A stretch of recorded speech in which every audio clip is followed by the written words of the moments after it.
Ang aking gustong i-share sa inyo sa umagang ito ay enjoying life by making the right choice. Okay. So may mga pagkakataon ba sa buhay natin na ang buhay natin ay ating nai-enjoy? Amen. May mga pagkakataon sa buhay ko na ito ay aking nai-enjoy, pero may mga pagkakataon din na ako ay hindi nag-i-enjoy. Lalong-lalo na pag nakakagawa ng pagkakasala. Amen po ba? Amen. Sino po sa inyong aamin na magtataas ng kamay na pag siya ay nagkakasala, hindi niya ma-enjoy ang kanyang buhay. Nakakaramdam siya ng kabigatan. Praise God. Yung pong pagtaas niyo ng kamay, yun po ay simbolo ng humility sa Panginoon. Amen. Alam niyo po, ang Panginoon Kristo, nung siya ay nagkatawang tao, ang purpose talaga, isa sa purpose talaga niya ay, of course, bukod yung isave tayo, no? Yun ay general yon. Pero ang isa doon ay magkaroon tayo ng buhay na ganap at kasiyasiyang buhay. Yun talaga ang goal sa atin ng Panginoon.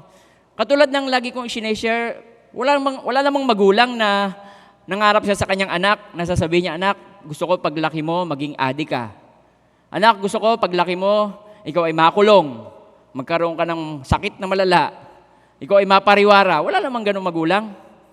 Kung tayo nga ang sabi ni Jesus Christ sa Matthew chapter 7, kung kayo naman sasama, ay marunong kayo magbigay ng mabubuting bagay sa inyong mga anak, gaano pa kaya ang inyong amang nasa langit? Amen. So ang problem po natin, nung tayo panganak dito sa mundo, nung isilang ka sa mundong ito, laking tuwa ng magulang mo. Pero nung ngayon malaki ka na, di ba? Malaki na rin ang utang mo, manang-mana ka sa nanay mo. Dito, pinanganak tayo dito sa sanlibutan, marami na tayong kinagisnan na kultura, tradisyon, kasabihan, salawikain, na yun ay nasusundan natin. O nasunod tayo doon.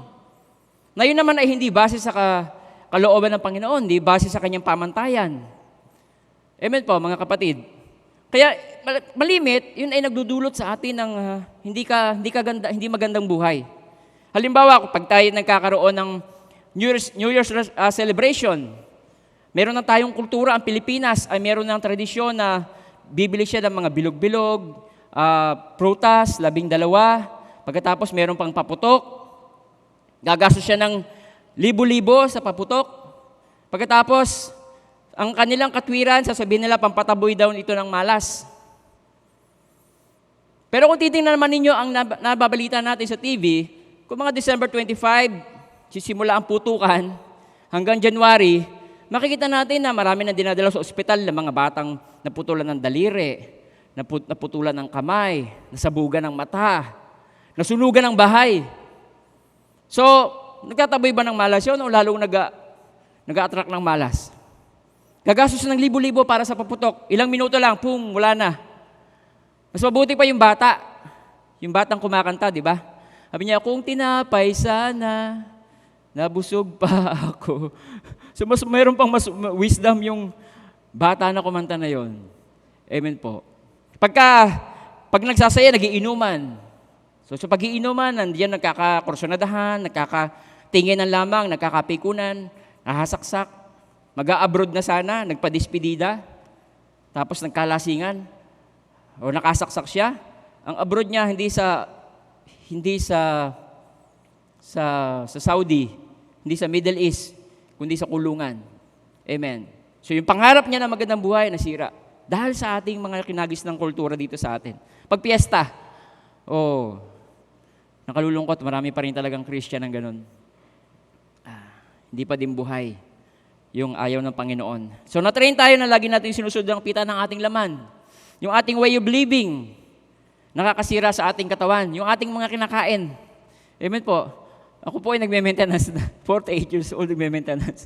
Hindi ako masyadong sanay sa pakiramdam ko. Nung Friday lang, nagpipreach ako dito sa Brother Tante, bigla akong parang nalula eh. Hanap ako ng gamot. Hindi ako sanay sa ganitong pakiramdam. Sanay kasi kami na, alam niyo naman ang trabaho ko, ako ay welder, umaakit kami dito, tumutulay sa kaprasong biga, wala kang bakal na panimbangan, okay, wala kang harness, pero nakakatulay. Ngayon, mayroon mga malaking pagbabago sa ating katawan. Kaya ang Panginoon, kahit sa pagkain, siya ay concern niya yung ating kalusugan. Amen, mga kapatid. Kaya, tapos eto, biglang merong pastor na magpipreach. Itutuwid tayo sa ating likong pamumuhay. Sasabihin natin, Pastor, napakapangit mo talagang kabanding. Amen. Pastor, killjoy ka. Amen po. Pero ang gusto ng Panginoon talaga sa atin, tayo magkaroon ng isang buhay. Enjoy life by making the right decision. Alam niyo, sa panahon ng pandemic, ang Diyos ay hindi naman siya kayang hadlangan ng pandemic. Amen po. Naniniwala ba kayo doon? Kahit nga disyerto, kaya niyang patubigan eh. Yun ngang dagat, nahahati ng Panginoon eh. Nasa disyerto ang Israelita, kaya niyang paulanin ng mana. Nagreklamo sila, puro na lang ba mana, wala bang karne? O, nagpadala ang Diyos ng pugo. Amen po. Tingnan niyo po. Though the Lord is very great, kaya and lives in heaven, sabi niya, He will make Jerusalem His home of justice and righteousness. In that day, sabi niya, He will be your foundation, sure foundation. Mapapanaligan natin. Pundasyon. Hindi tayo matitinag. Providing a rich store of salvation. So marami siyang kayamanan. Ang Diyos natin na napakayaman. Sabi sa Bible, the earth is the Lord's and the fullness thereof. Sa Kanya lahat yan. God, sabi niya, He will be your sure foundation, providing a rich store of salvation, wisdom and knowledge. No, itong susi. Sabi niya, the fear of the Lord is the key to this treasure. Amen. So kahit pandemic, gusto ng Diyos, ma-enjoy natin ang buhay natin. Wala namang makakahadlang talaga sa Panginoon pag gusto niya. Pero may susi. Katulad ng mga treasure chest. Okay? Meron niyang susi. May key. At ang key, sabi sa Bible, the fear of the Lord is the key to this treasure. Amen. Salamat sa Panginoon dahil hindi natin nakikita ang Kanyang salita. Hindi natin nakikita ang nangyayari. Dahil ito ay in the Spirit nagsisimula. Pero nakikita natin through His Word. Nababasa natin sa pamamagitan ng salita ng Diyos. Ano bang susi ng mga spiritual blessing na yan? Then ang susi na pinakita niya sa atin, ito na ngayon. The fear of the Lord is the key to this treasure. Amen. So ano makakatulong sa atin upang makapili tayo ng tama? So number 1, yan po yun, fear of God. Fear of the Lord. Tingnan niyo po, sabi ni Lord Jesus Christ sa Matthew chapter 7, okay, verse 13. Enter by the narrow gate, for wide is the gate, and broad is the way that leads to destruction. Okay, mukhang kaluwang-luwang. Pagka sabi ni Pastor Ricky, ito daw Broadway o yung maluwang na karsada, yan daw ay parang walang restriction. Napakaluwang niya, pwede kang mag-drive ka ng paganong-ganon. Okay? Walang bawal. Wala kang law sa iyong puso. Wala kang restriction. Maisipin mong gawin, gagawin mo. Doon tayo makalimit, nagkaka-experience ng pagbagsak. Pag walang restriction, lahat kakainin mo. Gusto mong sabihin, kahit na alam mong hindi kalooban ng Diyos, sasabihin mo. Gusto mong gawin, alam mong hindi kalooban ng Diyos, gagawin natin. Amen. So, distraction, bumabagsak. Amen po. Sabi diyan, enter by the narrow gate, for wide is the gate, and broad is the way that leads to destruction. Pero, and there are many who go in by it. So maraming doon dumadaan. Because narrow is the gate, sabi niya, narrow is the gate, and difficult is the way that leads to life. Okay? And there are few who finds it. So sabi ni Pastor Ricky, yung daw narrow, on difficult, ibig sabihin niya may restriction. Meron kang hindi dapat gawin. Meron tayong hindi dapat gawin. Pero yun ay sa ating ikabubuti. Amen. Pag may binigay ang Diyos na batas, yun ay para sa ating ikabubuti. Amen po. Pero sabi ng Panginoong Kristo, sabi niya, yung difficult at saka narrow way, sabi niya, it leads to life. Parang na-imagine ko lang siya na parang maliit na daan. Pagkatapos, mukhang ang hirap kasi maninimbang ka. Maninimbang tayo sa paglalakad. Pero, pagdating mo sa dulo, wow! Nandun na lahat ng blessing ng Panginoon. Nandun na lahat ang kanyang presensya, nandun ang kanyang provision. Tinetest lang tayo kung tayo talaga is mayroong fear of God. Meron tayong pagsunod sa Kanya. Susundin natin ang pangungusap ng Holy Spirit na nasa atin. Amen po. Pagka nandun tayo sa, ang nilalakaran natin ay wide and broad way. Okay? Sabi ni Pastor dati, natatandaan ko, sabi niya, meron tayong kakulangan ng morality. Wala na tayong pakialam. Basta't ang masabi mo, sasabihin mo, ang gawin mo, gagawin mo. Okay? Kulang tayo sa obedience of God. Guided tayo ng ating feelings. Amen. Hindi ng Word of God, hindi ng pangungusap ng Holy Spirit. Amen po. Pero pag tayo ay nasa narrow and difficult, sabi niya, merong restriction, tapos compress ang ating choices. Okay? Sabi niya, you will live by faith. Wow, talaga namang hindi madali. You live by faith. Laging ang pagsunod sa Panginoon ay live by faith. Hindi mo nakikita. Pero magtitiwala tayo sa Panginoon na yung gusto ng Diyos, yun ay sa ating ikabubuti. Then sa dulo, makikita natin ang magandang resulta. Amen po, mga kapatid. Example ay live by humility. Sabi ni Lord, magpakumbaba tayo. Tayo ay mag-humble down kay Lord. Tingnan niyo po, dito merong example. Meron pang nakalagay dito sa Bible. Sa Luke chapter 13. Okay, simulan natin sa verse 23 hanggang 27 niya. Sabi niya, may isang tao nagtanong sa kay Jesus Christ. Sabi niya, Ginoo, kakaunti po ba ang maliligtas? Sinabi niya, sabi ni Lord, pagsikapan ninyong pumasok sa makipot na pintuan. Sinasabi ko sa inyo, marami ang magpipilit. Sa bandang dulo, sabi niya, marami ang magpipilit na pumasok ngunit hindi makakapasok.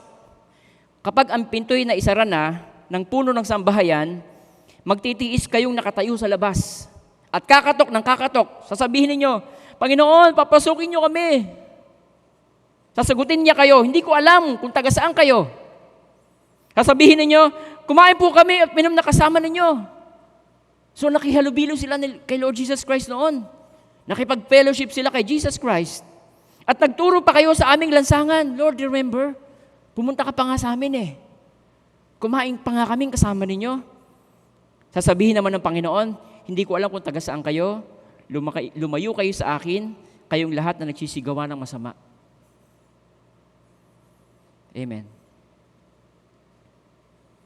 Bagamat kilala nila ang Diyos, si Lord Jesus Christ, pero wala silang restriction. Wala silang pagsunod sa Panginoon. Kaya nagulat na lang sila. Lord, yun yung sa langit, meron kang kagugulatan eh. 3 ang posibleng kagulatan sa langit. Una, ito sa akin lang to, hindi ko sinasabing ito ay doktrina. Akin lang to. Yung ini-expect mong taong wala doon, nandun siya. Ba't ba nandito to? Ito, inapakaloko nito, nasa lupa. Ba't ba nandito ito? Tapos pangalawa, yung na-expect mong nandun, wala siya doon. Ba't ba? Wala dito yung kumari ko. Yun ay kabait-bait nun na, yun ay bigay ng ulam sa amin. Ba't yun wala dito yon? Ang pangatlo, in-expect mong nandun ka, wala ka doon. Di ba? They are expecting to mga taong to, they were expecting na makakapasok sila. Pero wala. Lord, di ba kumain pa kami kasama ninyo? Nagpunta pa kayo sa lansangan, nag-preach pa kayo doon sa amin. Sabi ni Jesus Christ, hindi ko alam kung taga saan kayo. Sabi niya, lumayo kayo sa akin, kayong lahat na nagsisigawa ng masama. Amen. So, importante ba ang fear of God? Yes. Tingnan niyo po, Kawikaan chapter 9, verse 10. Ang takot sa Panginoon ay simula ng karunungan. Ang pagkakilala sa banal ay kaunawaan, sapagkat sa pamamagitan ko, dadami ang iyong araw. Dahil sa fear of God, dadami yung araw natin. At ang mga taon ng iyong buhay, madaragdagan. Sabi sa English, the fear of the Lord is the beginning of wisdom. And the knowledge of the Holy One is understanding. Sabi niya, verse 11, Provide me. Your days will be multiplied. Hahabang yung buhay. And years of life will be added to you. Amen. Merong magandang benepisyo. Yung fear of God. Makakatulong siya na makapagdesisyon tayo ng tama. Yung una ay fear of the Lord. Tingnan niyo po, Sa Old Testament, mayroong magandang verse. Okay, sa 2 Chronicles chapter 26 verse 5. Sabi diyan, ito ni hari, si King Uzziah, sabi niya, King Uzziah sought God during the days of Zechariah, who instructed him, tinuruan siya, the fear of God. Tinuro yun ng isang propeta sa isang hari. Sabi niya, and as long as the king sought the Lord, God gave him success. So siyempre, pag successful ka, hindi na-enjoy mo buhay mo. Yun ang dream sa atin ng Panginoon, maging successful tayo. Ma-enjoy natin ang buhay natin. Amen? Alam niyo po ba na hindi dyan natapos yung istorya ni King Uzziah? Gusto niyo bang uzizain natin? Okay? Yung kanyang buhay? Sa Tagalog natin basahin. Simulan natin sa chapter 1. Okay, 26 chapter 1. Since ito ay Bible study, expect nyo na marami tayong verses. Amen po. Yan, nagkaisa ang buong Juda na si Uzzias ang gawing hari kapalit ng yumaon niyang amang si Amasias. Noong 16 na taong gulang siya. 16 years old. Magiging hari. Wow. Sa Pilipinas, hindi pwede maging presidente yan. Okay, next verse. Sa panahon ng kanyang paghahari, ipinatayo niyang uli ang lungsod ng Ilot at ibinalik sa Juda. 16 na taon nga lamang si Uzzias nang umakyat sa trono at 52 taong namahala sa Jerusalem. Sa Jerusalem siya tumira. Ang ina niya ay si Jecoliah na taga Jerusalem. Si Uzzias ay naging kalugod-lugod kay Yahweh tulad ni Amazias. Okay, next. Tinuruan siya ni Zacarias na matakot sa Diyos. Kaya habang nananalig siya kay Yahweh, pinauunlad naman ng kanyang kabuhayan. Amen. Yun ay susi ng pag-unlad ng kabuhayan, yung fear of God. Okay, tuloy natin. Sinalakay niya ang mga Pelisteo, winasak ang mga kuta sa Gath. So pati sa warfare, meron siyang laging victorious. Javina at Asnod. Nagtayo siya ng mga lunsod na nasasakupan ng Asdod at ng mga Pelisteo.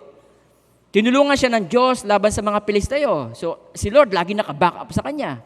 At ng mga Arabe na namamayan ng Gurbaal at laban sa mga Meyonita.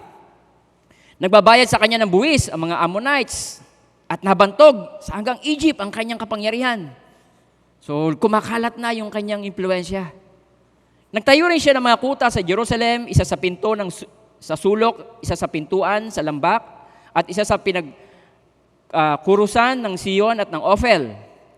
Nagpagawa rin siya ng mga bantayan ng ilang mga at nagpahukay ng maraming balon para sa kanyang mga kawan, sa Sefela at sa Kapatagan. Palibas ay matuwain siya sa bukid. Oh, plantito. Itong isang ito, di ba? Palibas ay matuwain siya sa bukid. Nagpahukay siya ng maraming balon at ang kanyang kawan. Palibas ay matuwain siya sa bukid. Kumuha siya ng mga magsasaka ng kanyang bukirin at tagapag-alaga ng ubasan sa Kapatagan at Kataasan. So nakita natin, ang dami na niyang mga properties. Okay? Ang nahandang hukbo ni Uzzias ay binubuo ng batikang mandirigma sa pamahalaan ni Hananias. Ito ay nahati sa maraming pangkat ayon sa talaang ginawa ng kalihim si Jeiel na taga pagtalang si Maasiyas. May 2,600 na mga pinuno ng sambahayan na namamahala sa kanyang hukbo. Okay.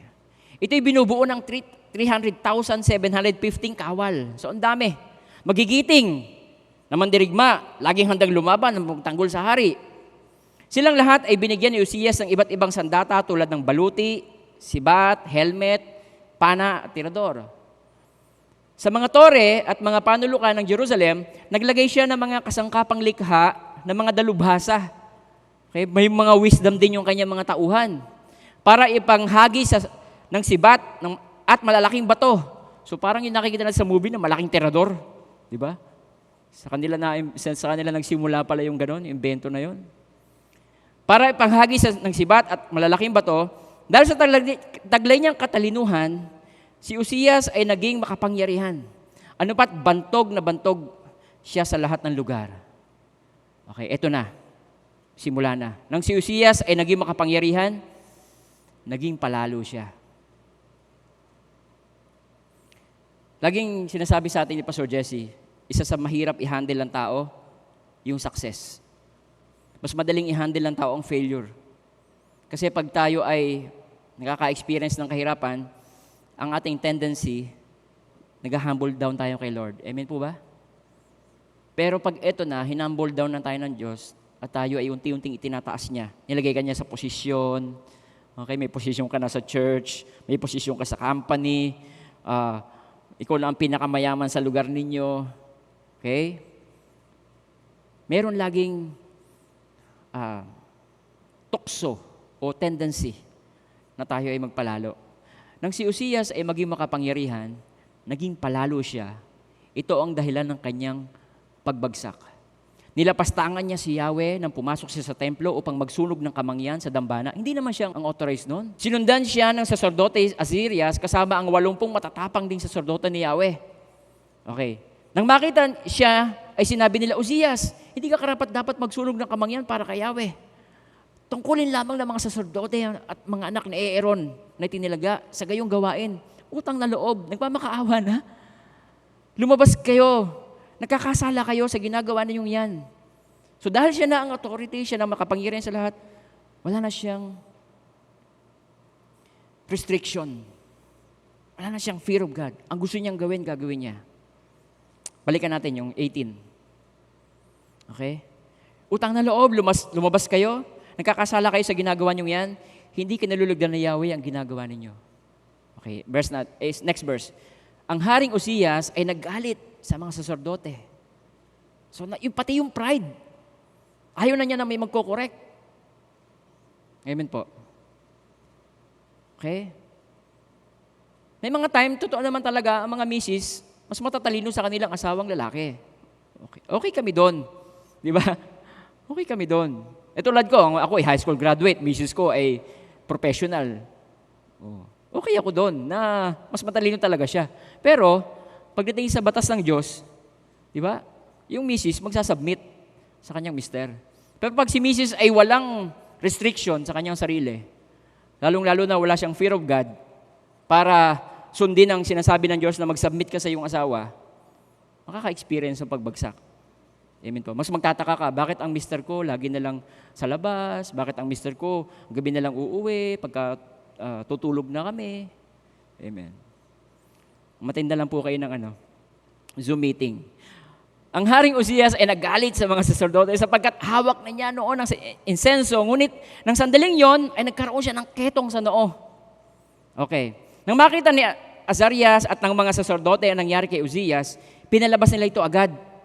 Hindi naman ito tumutol sapagkat ito na, naramdaman ninyang pinarurusahan siya ni Yahweh. Tuloy natin. Hindi na gumaling ang ketong ni Haring Uzzias hanggang siya'y namatay. Ibinukod siya ng tahanan, inalisan ng lahat ng katungkulan, pakalungkot. Lahat nawala. Amen po.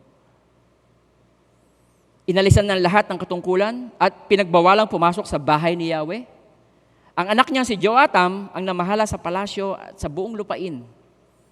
Ang iba pa niyang mga ginawa ni Uzzias mula sa simula hanggang sa katapusan ay isinatitik ni Azarias na anak ni Amos. Nang siya'y mamatay, hindi siya nalibing sa libingan ng mga hari. Napakalungkot na ending ng buhay. Kundi sa ibang libingan sapagkat siya'y ketongin. Si Joatam na anak niya ang pumalit sa kanya. Okay, wala na. Tapos na. So, importante po ba ang fear of the Lord? Yes. Yung tagumpay na sana, hindi na keep up. Kaya, napaka-importante. Amen. Yun ay sa Old Testament. Okay, tingnan natin sa New Testament. Sa Acts chapter 4, verse 33. Ito yung istorya na yung Panginoon, ang mga alagad ng Diyos, sa Book of Acts, nagkaroon sila ng pagkakaisa sa ministry. So yung iba nagbebenta ng lupa, ng mga ari-arian nila, tapos binibigyan nila sa mga apostol, ginagamit sa ministry. Okay? So itong mag-asawang ito, si Ananias at saka si Safira, gumaya din sila.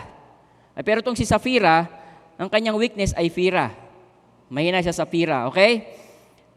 Basahin natin. Ang mga apostol ay patuloy na gumagawa ng kababalagahan at nagpapatotoo sa muling pagkabuhay ng Panginoong Hesus. At ibinuhos ng Diyos ang kanilang pagpapala sa kanilang lahat. Walang nagdarahop sa kanila sapagkat ipinagbibili nila ang kanilang mga lupa o bahay at ang pinagbilhan ay ibinibigay sa mga apostol. Ipinapamahagi naman ito ayon sa pangangailangan ng bawat isa. Gayun ang ginawa ni Jose, isang Levitang taga Chipre, Kaya't Bernabe ang itinaguri sa kanya ng mga apostol. Ang ibig sabihin, matulungin. Ipinagbili niya ang kanyang bukid at ang binigay sa mga apostol ang pinagbilhan. Meron namang mga mag-asawa na nagbili rin ng lupa. Ananias at pangalan ng lalaki at Sapira naman ng babae. Pinawasan ni Ananias ang pinagbilhan, kaalam ang kanyang asawa. Kasabwat silang dalawa. At ibinahagi lamang ang ibinigay sa mga apostol, bahagi lamang, portion. Sinabi ni Pedro, Ananias, ano't nagpadaig ka kay Satanas at nagsinungaling sa Espiritu Santo? Bakit mo binawasan ang pinagbilhan ng lupa? Hindi pa naipagbibili ang lupa, hindi ba iyo yun? At nang maipagbili na, hindi ba iyo ang pinagbilhan? Pero nagkaroon siya ng sinabi niya, covenant siya na yung pagbibilhan, 100% ibibigay niya sa mga apostol kasi gusto niyang gumaya. Okay? Nai-impress siguro yung mga apostol, nakikita niya, wow, kumikilos ang Panginoon. Siguro gusto niya magpasikat. Kaya lang, nung medyo jumakpat ang kanilang lupa, teka muna, sobrang laki naman yata nito. Pero yun ay covenant na nila sa Diyos yun. Okay? So nag-usap silang dalawa. Konti na lang bibigay natin. Di ba? Kaya sabi niya, nung hindi na pagbibili ang lupa, hindi ba sa iyo yun? At nang may pagbili na, hindi ba iyo ang pinagbilhan? Bakit mo naisipang gawin yon? Hindi ka sa tao nagsinungaling, kundi sa Diyos nagsinungaling. Nang marinig ito ni Ananias, siya'y patay na bumagsak. At ang lahat ng nakarinig sa pangyayaring ito'y sinidlan ng matinding takot. Tumindig ang binata at binalot ang bangkay at inilibing. Pagkaraan ng 3 oras ay dumating ang kanyang asawa na walang kamalay-malay sa nangyari. Kaagad siyang kinausap ni Pedro, sabihin mo sa akin, ito nga ba lamang ang pinagbilhan ng lupa ninyo? Binigyan pa siya ng pagkakataon makapag-repent. Di ba? Ay kaso sabi niya, opo, sagot niya. Yan nga lamang po. Okay. Kaya sinabi sa kanya ni Pedro, ano pinagkaisahan ninyong tuksuhin ang Espiritu ng Panginoon? Hayan, nasa pintuan ang mga naglibing sa iyong asawa, at ikaw naman ang isusunod. Aray ko po. Kakatakot, no? Pagdakay na buwal si Sapira sa paanan ni Pedro at namatay. Pagpasok ng mga binata, nakita nilang patay na rin siya, kaya't ito'y inilibing sa tabi ng kanyang asawa. Pinagharian ng matinding takot ang buong church, ang buong iglesia, at ang lahat ng nakabalita nito.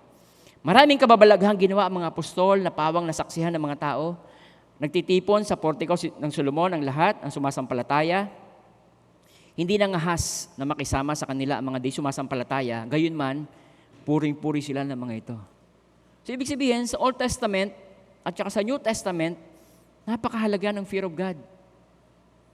Amen po. Sasabihin natin, para namang yatang napaka-harsh ng Diyos doon kay Ananias at kay Sapira.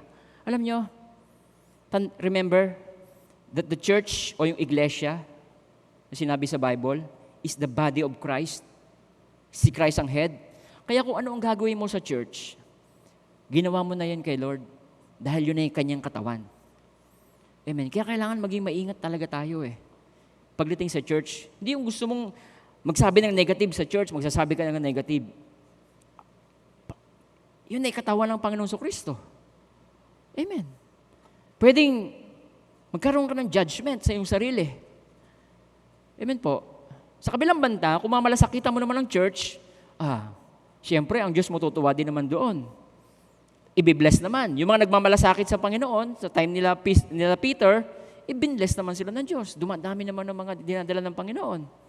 Pero yung dalawa na nagplano ng masama sa church,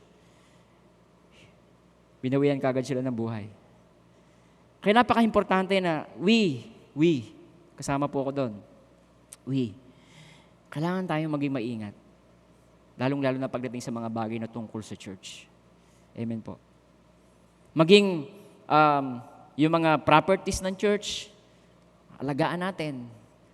Natatandaan ko dati, pagka yung nag-i-scaffolding kami dito noon, yung scaffolding na ginagamit natin ay di tornilyo. Yung brace niya, may butas yung tubo na naka-X.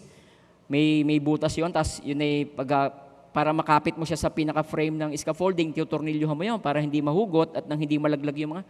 May mga times, pag nakikita kong kulang, pinupulot ko, hinahanap ko yung mga tornilyo Stainless kasi yun. Inisip ko kasi doon, yun pera ng church ang ginamit. Kahit yun tornilyo. Amen po. Fear of God, napaka-importante. 1 Peter, chapter 1, verse 15 to 17. Sabi niya, but now you must be holy. Tonyo si Peter na nandun sa senaryo na yon, ang pangyari kay Ananias at Sapphira, nagsulat muli, siya nagsabi nito, sabi niya, but now you must be holy in everything you do. Just as God who chose you to be His children is holy. Sabi niya, for He Himself have said, you must be holy because I am holy. And remember that the Heavenly Father, to whom you pray, has no favorites when He judges. He will judge or reward you according to what you do. Okay? You must live in reverent fear of Him. Sabi niya, you must live in reverent fear of Him during your time as foreigners here on earth. Amen po. So, napakahalaga na para tayo makapamuhay na may kabanalan, importante yung fear of God. Fear of the Lord. Amen po mga kapatid. Nandiyan pa po ba kayo? So ito, two kinds of fear. Okay. Number 1, reverential awe. Yung gumagalang ka na may paghanga sa ginawa ng Panginoon sa atin. Yun ang isang klase ng fear of God. Yung meron kang respect na ikaw ay hangang-hanga kay Lord. Okay. Jeremiah chapter 10, verse 6 to 10. Okay. Tingnan natin. Lord, there is none like you. For you are great, and your name is full of power. Di ba?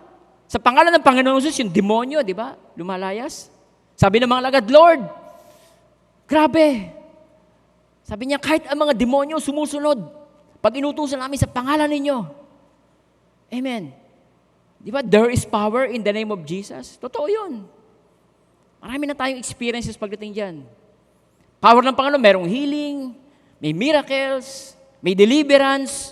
Kaya, sabi niya, your name is full of power. Who would fear, sabi niya, who would not fear you? Sinong hindi matatakot sa'yo? Sabi niya, King of nations, the title belongs to you alone. Sabi niya, that title belongs to you alone. Meron siyang reverence awe. Amen po, mga kapatid. Among all the wise people of the earth, and all in the kingdoms of the world, there is none like you. Sabi niya, the wisest of the people who worship idols are stupid and foolish. Yung mga sumasamba sa Diyos-Diyosan, they are foolish and stupid. Kasi wala naman silang magagawa. Natatandaan niyo yung preaching sa atin ni Pastor Jesse dati? Yung bakit ayaw ng Diyos ng idolatry? Because idols will disappoint you. Di ba? Pag may nasusunugan bit yun salamat na lamang nailigtas ko ito. Bakit yan ang liligtas mo? Hindi ba dapat ikaw ang liligtas niyan? Amen po. Tapos nakalulungkot pag magpipiesta sila, may Christian doon. Nakikiayon. Mga ngatwiran pa yon. Pastor, pwede ba makigayat lang? Makikigayat lang. Ano kasi, Brother Manor, kagayat?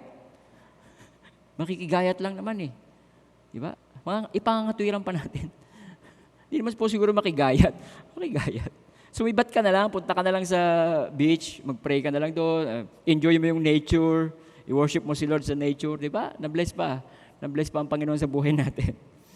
The wisest of the people who worship idols are stupid and foolish. The things they worship are made of wood. They bring beaten sheets of silver from Tarsus and gold from Upas. Sabi niya, they gave these materials to skillful craftsmen who make their idols. Then they dress, nadamitan pa, their gods in royal purple robes made by expert tailors. Sabi niya, but the Lord is the only true God, the living God. He is everlasting King. The whole earth trembles in His anger. The nations hide before His wrath. Amen. Pero siya, meron siyang reverence awe sa Panginoon. Yun ang isang klase ng fear of God. Jeremiah 5:22. Sabi niya, do you have no respect for me?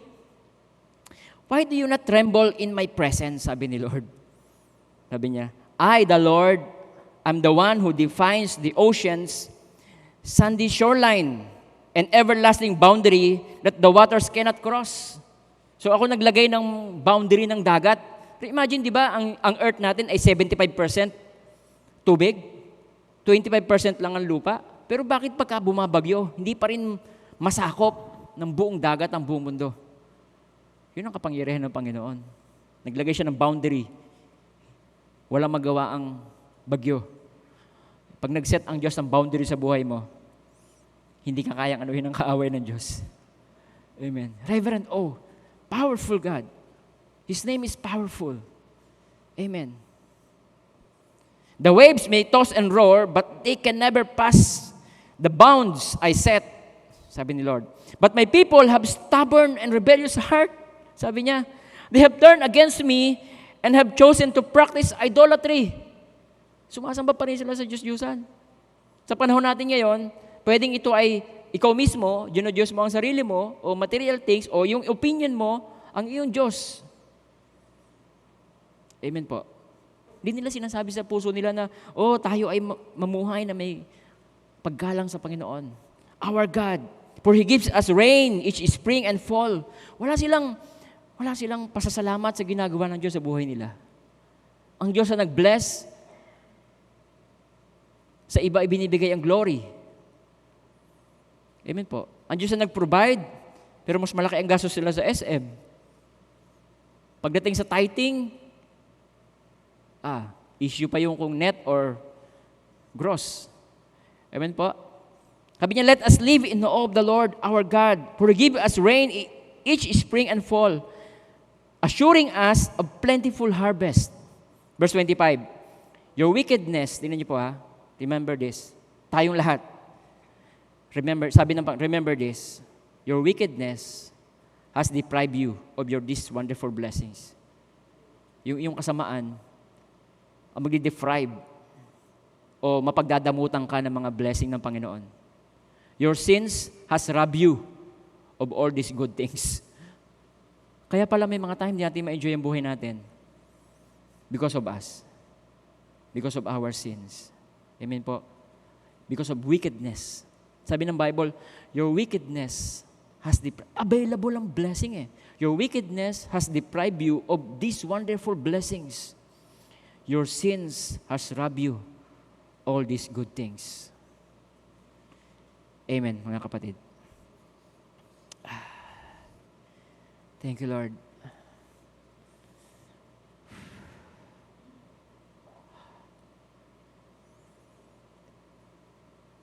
Ako habang nagpipreach kakaroon ako ng repenting heart. Habang nababasa ko yung mga verses ng Panginoon. Habang nakikinig ka, pakiramdaman mo, baka magkakaroon ka na ng repenting heart. Repent. Mag-repent tayo kay Lord. Forgive me, Lord, for my wickedness. Forgive me, Lord, for my sins, O God. Because of lack of fear of the Lord. Wala akong restriction sa sarili ko. Panginoon. Maisipan ko, ginagawa ko. Opinion ko, sinusunod ko. Wala akong humility na makinig sa mga payo ninyo. Oh, thank you, Lord Jesus. Thank you, Father. Tuloy po natin. 2 Corinthians chapter 7, verse 1. Sabi niya, because we have these promises, dear friends, sabi niya, let us cleanse ourselves from everything that can defile our body or spirit. Let us work toward complete purity because we fear God. Okay? So, ibig sabihin, without fear of God, we cannot live a holy life. Amen, mga kapatid. Alam nyo, sa panahon natin ngayon, because of the grace of God, we can come boldly to the throne of grace. But, we should not forget the fear of the Lord. Yes, totoo. We can come boldly to the throne of God. Nakakahingi tayo doon, pero wag natin kakalimutan yung respect, yung reverent awe sa Panginoon. Amen po. Okay, number 2, afraid of God. Ito yung ibang klase ng takot. Sobrang takot sa Diyos na talaga namang Wala na, ang tingin nila sa Diyos ay napakasama. Hindi naman ganun si Lord. Okay, hinga kayo, hinga na mabuti, hinga na maluwag-luwag. Hindi naman ganun ng Diyos. Ito yung Israelita, nung pumunta na sila sa Mount Sinai, ang Diyos nangungusap doon sa pamamagitan ng kidlat, kulog, thunders, di ba? Tapos, eto na, Exodus chapter 18, Tagalog, tingnan natin. Nang masaksihan ng buong bayan ang kulog at kidlat, tunog ng trumpeta at ang bundok na umuusok, natakot sila at nanginig. Ibang klase ng takot ito. At sila'y tumayo sa malayo. Sinabi nila kay Moses, magsalita ka sa amin, aming pakikinggan, subalit huwag mong pagsalitain ang Diyos sa amin. Baka kami mamatay. Okay. Hindi naman ganun ng Panginoon. Alam niyo kung bakit ang Israelita ay merong afraid of God, pero si Moses ay may fear of God? Okay? Itong mga Israelita, they are afraid of God. Kaya Moses, wag na si Lord na magsalita, ikaw na lang. They are afraid of God. Pero si Moses, meron siyang fear of God. Bakit? Unti-unti nakikilala niya si Lord. Nakaka-fellowship niya ang Panginoon 40 days and 40 nights. Nakakausap niya. Amen po. Sinabi ni Moses sa bayan, huwag kayong matakot, sapagkat ang Diyos ay naparito upang subukin kayo. At upang ang takot sa Kanya ay sumainyo upang huwag kayong magkasala. So iba yung afraid of God. Hindi yun ang gusto ng Panginoon sa atin. Ang gusto niya, meron tayong fear of God. Yung reverent awe. Amen. Dahil napakabuti naman talaga ng Diyos sa atin eh. Alam mo, mabuti talaga si Lord sa bawat isa sa atin. Jeremiah chapter 33, verse 9. Sabi niya, at dahil sa lungsod na ito'y matatanyag ang aking pangalan. Pupurihin at dadakilain ang lahat ng bansa kapag nabalitaan nila ang lahat ng pagpapalang ipinagkaloob ko sa kanila. Maantig sila at matitigib ng paghanga. Meron silang reverent awe. Dahil sa mga pagpapalat kapayapaang ihatid ko sa aking bayan. Sa English, tingnan natin. Then it shall be to me a name of joy, a praise, and honor before all nations of the earth, who shall hear the good and that I do to them. Okay? Maririnig nila yung mga ginawa ng Panginoon sa buhay ng bawat isa sa atin. Na-deliver sa addiction, binless ng Panginoon, pinrovide ng Diyos ang sasakyan, binigyan ng Panginoon ng bahay, pinagtapos sa mga anak. Okay? Pag nabalitaan nila yung mga kabutihan na yon, sabi niya, then it shall be to me a name of joy, a praise, and an honor before all nations of the earth, who shall hear, sino makakadinig, all the good that I do to them. They shall fear and tremble, okay, for all the goodness and all the prosperity that I have provided you. Di ba? So magkakaroon sila ng reverent, wow, iba pala talaga ang Diyos ito, mga taga-HTBC na to. Yung uncle mo, yung tito mo, magugulat sila, wow. Amen. Yun ang gusto ng Panginoon na meron tayo. Hindi yung afraid of God, kundi yung reverent awe. Dahil sa kanyang goodness, dahil sa kanyang grace sa bawat isa sa atin. Amen po mga kapatid. Okay. So we fear God sa 1 John chapter 4 verse 18 to 19. Okay. Sabi niya, there is no fear in love, but perfect love casts out fear. Because fear involves torment, but he who fears has not been made perfect in love. Okay. Tanyo, verse 19 maganda. We love Him because He first loved us. Ngayon, meron tayong fear of God dahil naunawaan natin na mahal tayo ng Panginoon. Meron tayong paggalang sa Kanya. Umaawi tayo sa Diyos because of our reverent awe. Amen. Because of His grace, His goodness, yung ginagawa niyang pagpapala sa atin, pag-iingat sa atin. Kaya pag nandito tayo sa loob, magkaroon tayo ng reverent awe kay Lord. Amen? Huwag mong check yung messenger mo, Facebook mo, o worship. Reverent awe kay Lord. Amen po mga kapatid. O kahit hindi sa church, kahit nasa business ka, may paggalang. Kung meron ka negosyo, huwag ka magdadaya. Huwag mo yung timbangan mo, may daya, yung malambutang spring. Yung kiluhan, pag pinatong, kakapraso pa lang, kalahating kilo agad. Kulang, malambutang spring. Okay? Ina-adjust nila yan. Kung ano lang ang aayon sa batas, doon tayo. Huwag tayong Ah, Huwag tayong mawala ng faith kay Lord. Na pag sumunod ka sa tama, puprovide ka ng Diyos. Trust in the goodness of God. Amen. Magtiwala tayo sa sinasabi ng Panginoon. Pag mayroong salita sa Bible, yun ay sa ating ikabubuti. Okay, tingnan niyo po. Psalms 107 verse 17. Sabi niya, tingnan niyo po, may nagkasakit dahil sa kanilang likong pamumuhay. Okay? Panay ang inom, panay ang bisyo, panay ang kain ng taba, di ba? So, yan may nagkasakit dahil sa kanilang likong pamumuhay. Puyat sa gabi, computer games, madaling araw. Dahil sa pagsuway, ang dinalas nila ay kahirapan. Ano mang pagkain na makita nila, hindi na magugustuhan. Pag nasa ospital ka na, di ba, wala ka namang gana talaga. Wala po akong gana. Andyan yung mga pagkain, oh. May mga dumadalo sa iyo, may dalang fried chicken, may dalang apple, may dalang orange, may dalang kung ano-anong pagkain. Tapos pag may sakit ka, wala kang gana din makain. Sino nakikinabang? Yung bantay. Di ba? Tsaka yung dalaw. Minsan yung iba dumadalaw, wala nang dala. Nakikikain pa ng mga... Tawa naman kayo dyan. Di ba? Yun ang tumataba. Paglabas ang taba mo ngayon, sinabihin yung dalaw, hindi yung may sakit. Pero ano mang pagkain na makita nila, hindi na magugustuhan. Ito pa matindi. Isang bulati na lang ang hindi nakakapirma. Ano pat, sa anyo, isang pirma na lang ang buhay. Hindi na magluluwat ang kanilang buhay. Ang reason? Dahil sa madaling lifestyle. Ito ang good news. Tingnan niyo po, sa ganung lagay, makikita mo yung grace ni Lord sa atin . Sa ganung lagay, sila'y tumawag sa Diyos.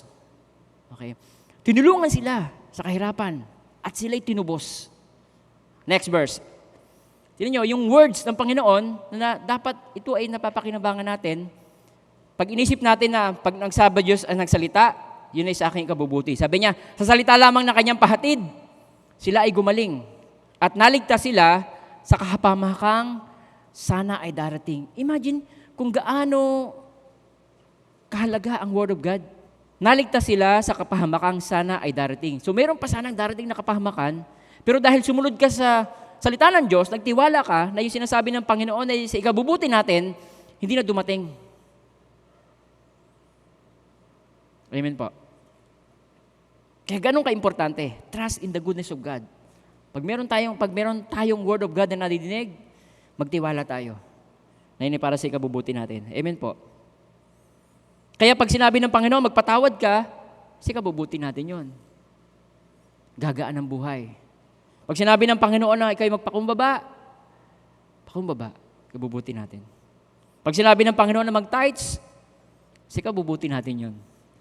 Amen po. Okay? Pag sinabi ng Diyos na ikaw ay mag-serve. Kasi kabubuti natin yun. Pag sinabi ng Panginoon na huwag kang kakain ng mga inihanda sa Diyos-Diyosan, huwag. Huwag na tayong mga ngatuwiran. Huwag niyo sabihin, nakikigayat lang naman po, Pastor. Okay. Verse 21.